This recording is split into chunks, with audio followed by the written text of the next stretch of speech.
Tonight from the Republican convention, breaking news, our interview with former President Trump on the assassination attempt, Trump on the images of the bullet coming so close, the former president on his phone call with President Biden, and Trump telling us about the speech he'll now give here at the convention. He says he threw the other speech out.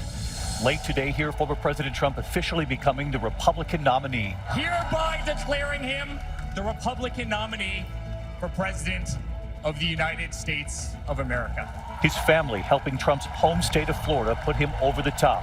Trump revealing his running mate here today, Ohio Senator J.D. Vance.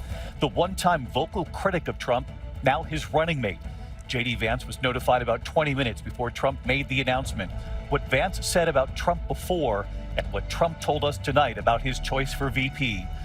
Karl with the interview, Rachel Scott on the convention floor. Tonight, President Biden already responding to Donald Trump's VP choice, calling him a clone of Donald Trump, what they're already pointing out. Tonight, the investigation into the assassination attempt. You'll see the remarkable new video here, the alleged gunman seen climbing to the roof just minutes before opening fire at that rally in Butler, Pennsylvania. Right here, right on the roof. You can hear people in the crowd yelling to an officer, pointing him out. And now we learn law enforcement was actually using that building as a staging area. The gunman climbing up the outside wall and onto that roof. Pierre Thomas with the exclusive interview tonight with the head of the Secret Service. What she's saying now. A victory in court today for Donald Trump, the bombshell decision from the Florida judge Trump appointed in the classified documents case. Judge Eileen Cannon dismissing the case. Tonight, just in, the special counsel now saying he will appeal the move.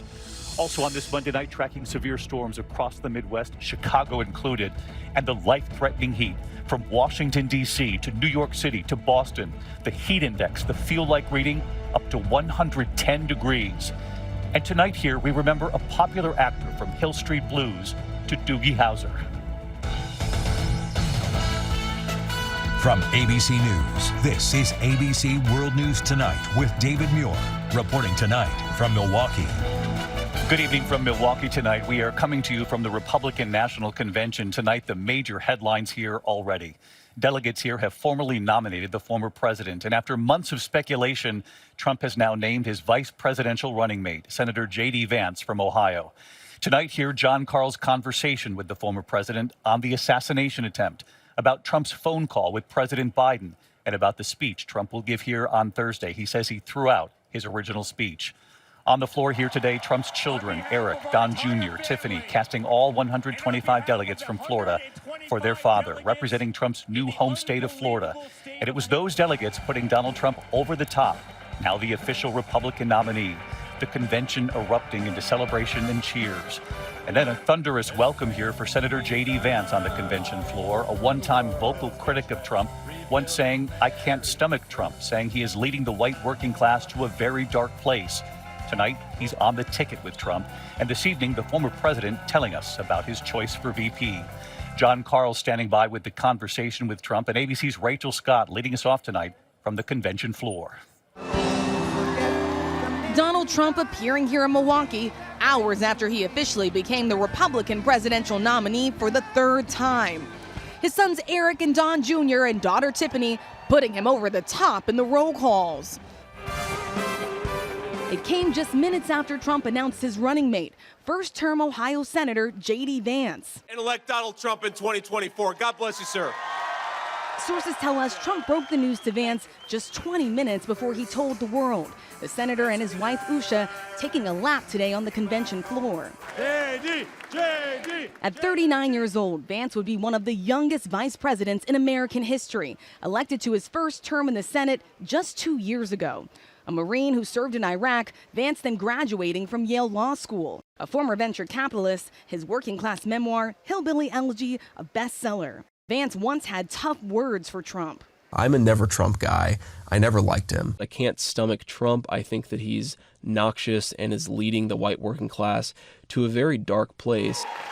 But the senator says Trump's performance in office proved him wrong. I was wrong, and so many were wrong about Donald Trump. He became one of the former president's most outspoken defenders and a close friend of his son, Don Jr. What are you hoping that he brings to this ticket? The same energy he's brought Republicans in the United States Senate. Over the weekend, hours after Trump was targeted by a would-be assassin's bullet,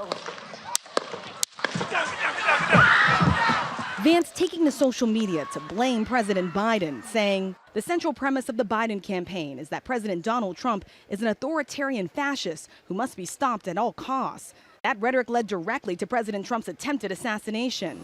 And tonight, President Biden with his reaction to Vance's selection. He's a clone of Trump on the issues. Trump today making it clear he's counting on the Ohio senator to help him in the crucial Midwestern battlegrounds, saying during the campaign, Vance will be strongly focused on the people he fought so brilliantly for, the American workers and farmers in Pennsylvania, Michigan, Wisconsin, Ohio, and Minnesota. So let's bring in Rachel Scott. She is live right down on the convention floor for us tonight. And Rachel, you and I were on the air together when the nomination became official late today here in Milwaukee. You got a chance to be the first person to interview Don Jr. as he was walking down the aisle, helping to put those delegates in place in Florida to put his father over the top for the nomination here. And you asked him about J.D. Vance, and we all know that it was Don Jr. in particular who was really pushing his father to make this choice. Exactly, David. And this campaign is now off to the races. In fact, Senator J.D. Vance's name already being added to the campaign plane right under Donald Trump's name. And here on the convention floor, you have delegates taking out their Sharpies and pens and writing in Senator J.D. Vance on their Trump campaign posters. As for the Trump campaign, they are hoping that Senator Vance helps mobilizes and energizes their base in those critical battleground states, Michigan, Pennsylvania, and of course his home state of Ohio. David. Rachel Scott, we'll see you in prime time right here on ABC later tonight. Thank you for that. Let's get straight to our chief White House correspondent, Mary Bruce, also with us. She's live in Las Vegas, where President Biden is headed as he returns to the campaign trail tomorrow. And Mary, President Biden already weighing in tonight on Trump's VP choice, Senator J.D. Vance, calling him a clone of Donald Trump. David, the president calling him a clone, his campaign saying J.D. Vance will bend over backwards to enable Donald Trump's extreme agenda. And the Biden team is highlighting Vance's positions, especially on the issue of abortion. Vance has criticized exceptions to abortion laws for rape and incest survivors. Vance saying previously that two wrongs don't make a right, even if the circumstances, he said, are, quote, somehow inconvenient. The Biden team also noting that Vance has said he would not have certified the 2020 election results. Now, tonight, we are told Vice President Kamala Harris has reached out to Vance, leaving him a voice message, welcoming him to the race, saying she hopes they can meet on the debate stage. David, we are told Vance does plan to return that call. David. Mary Bruce with us tonight. She's live in Las Vegas. Mary, thank you. We turn now to John Karl's interview with Donald Trump late today on surviving that assassination attempt. Trump on the images of that bullet coming so close. The former president telling John he threw out the speech he planned to give here on Thursday and the one he'll now give instead. Here's our chief Washington correspondent, Jonathan Karl, on the conversation late today. Tonight, I asked Donald Trump if his close call with an assassin's bullet had changed him. I don't like to think about that, he told me, but yes, I think it has had an impact. Trump told me he has seen the Doug Mills photograph of the bullet flying right by him and marveled that if he had turned his head, if the bullet had been just a half inch or even a quarter inch closer, he could have been killed. He described his call with President Biden in the aftermath, telling me it was very nice. He couldn't have been nicer. And Trump told me that in the wake of the shooting, he has completely rewritten his convention address, saying he had written a humdinger, but now it'll be more of a unity speech. As for the injury to his ear, he says he is doing fine, and he hopes the bandage will be off by the time he gives his convention speech on Thursday night. It was a remarkable conversation here late today. I kind of heard you, the questions you were posing to the former president. He said that he has seen those images, particularly the Doug Mills New York Times photograph of that bullet coming so close.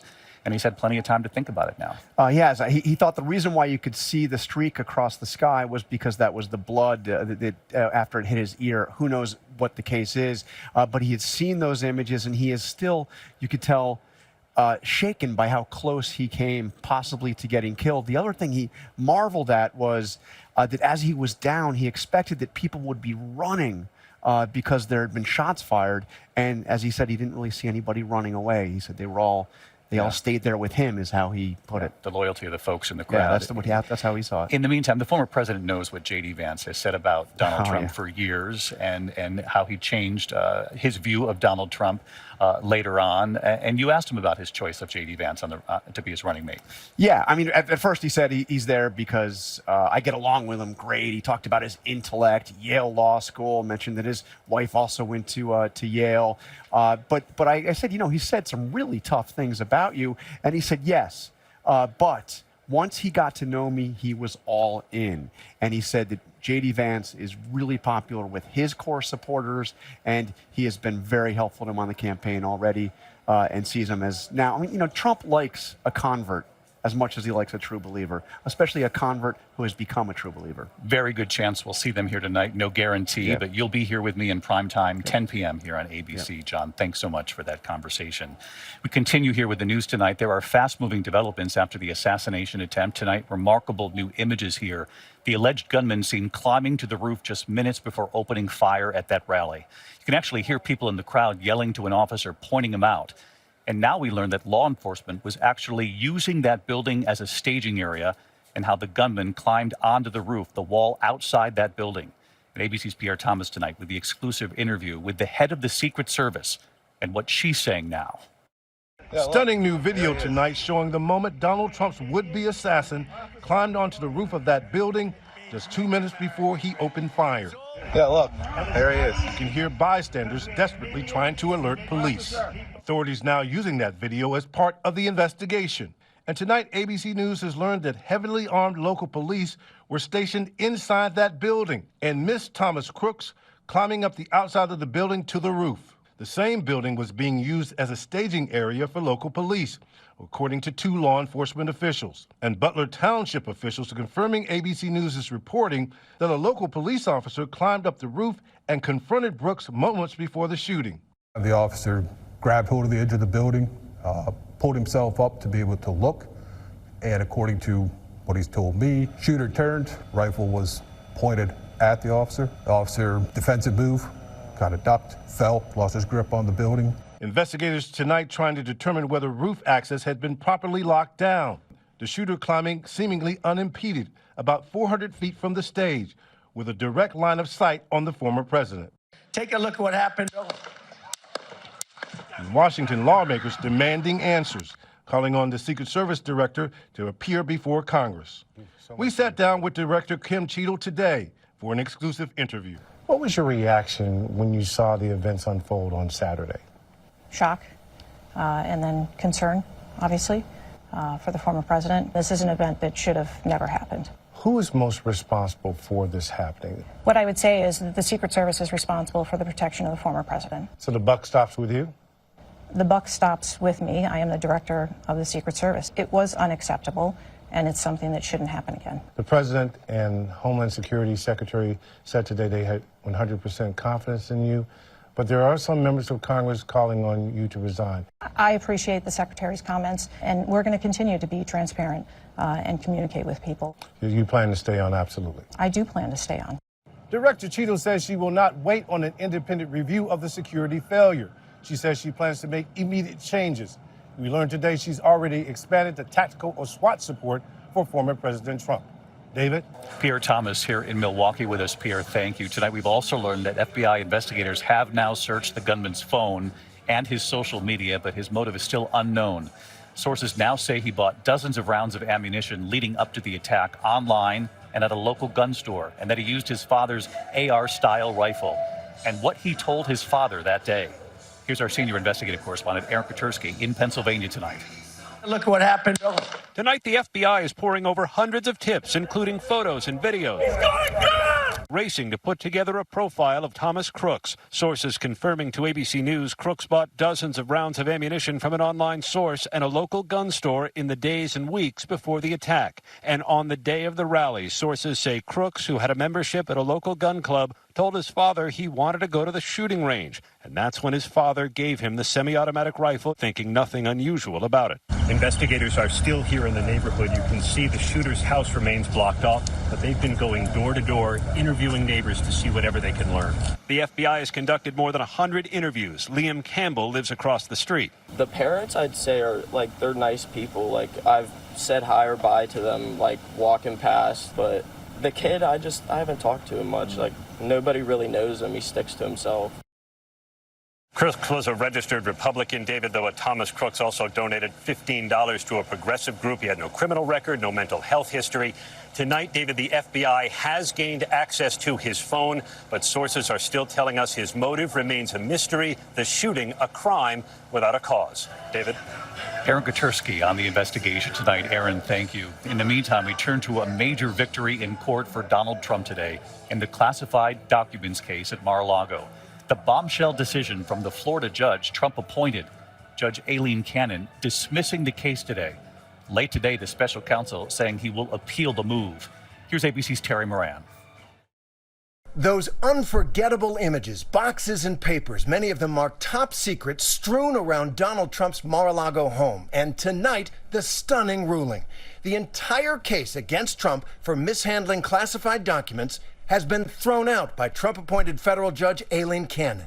This was the prosecution widely seen as the one that posed the most serious legal peril for Trump. He was indicted on 40 felony counts for taking classified documents from the White House, including some of the nation's most sensitive secrets, and for obstructing justice by refusing to comply with the subpoena to return them. Trump's legal team had made the long-shot effort to dismiss the case by claiming that special counsel Jack Smith's appointment was unconstitutional because, they argued, his position was not created by Congress as the Constitution commands. That filing had been widely seen as a delaying tactic, but Judge Cannon, who was confirmed 3 days after Trump lost the 2020 election, issued her order just hours before the start of the Republican convention. Former President Trump's motion to dismiss indictment based on the unlawful appointment and funding of special counsel Jack Smith is granted. Special counsel, any comment on the Docs case being dismissed? No response from the special counsel. Tonight, the special counsel made clear there will be an appeal in this case, and he noted that every other court that has considered the issue of special counsel appointments have ruled that they are constitutional. Right now, Judge Cannon is the outlier. David? Terry Moran on the floor of this convention hall as well here in Milwaukee. Terry, thank you. Our coverage of the major developments here on day one of the Republican National Convention begins tonight at 9 p.m. Eastern on ABC News Live, our digital channel. And then, of course, 10 p.m. Eastern right here on the network. I hope you'll join me, the entire Powerhouse political team, 10 p.m. Eastern right here on ABC. And, of course, we'll have more of John's conversation with former President Trump. My thanks to the whole team here so far. When we come back here on World News Tonight, we're tracking severe storms and life-threatening heat. The heat index, the feel-like reading from Washington, D.C. to Philadelphia to New York City tomorrow set to reach 110 degrees in some places. And we remember a popular actor from Hill Street Blues to Doogie Howser, MD. Tonight, we're tracking severe storms and life-threatening heat from the Midwest to the East Coast, possible tornadoes, damaging winds and hail in the Chicago area. Also from Nebraska to Indiana, right into western New York. Heat alerts across 35 states. The heat index up to 110 degrees, the feel-like reading from D.C. to New York City to Boston in the next 24 hours. When we come back here tonight, remembering a well-known actor from Hill Street Blues to Doogie Howser. And tonight here, the diver and the stunning sight of the ocean swimming with the blue whale. To the index of other news, and we learned today that actor James B. Sikking has died, best known for his roles on Hill Street Blues and Doogie Howser. Former co-star Neil Patrick Harris tonight calling him one of the kindest, wisest, funniest, and most generous people. James B. Sikking was 90. When we come back here tonight, the spectacular images, the diver swimming with the blue whale. ABC World News Tonight with David Muir, sponsored by Etsy. Keep commerce human. Finally tonight, Under the Sea. Tonight, the extraordinary images. A diver swimming alongside a giant blue whale. The spectacular moment captured by the tour company Shadow Palm Tours in the Maldives in the Indian Ocean. Blue whales can grow to 90 feet there. They weigh more than 100,000 pounds. The tour group saying witnessing this blue whale has been the pinnacle of our adventures. Swimming alongside it filled us with overwhelming wonder. enjoy. The company often shares footage of their tours, the turtle, the manta rays, the dolphins. But it's this image swimming next to the whale, flippers on, that is now going viral. Tonight, Shadow Palm Tours saying, our hearts are full of gratitude for the ocean and the unforgettable moments it grants us. Spectacular. We'll see you at 10 p.m. Eastern right here on ABC, live from the convention. We start earlier on ABC News Live at 9, then in prime time on ABC, 10 p.m. Eastern. See you then. Good night. Thank you for making World News Tonight with David Muir, America's most watched newscast.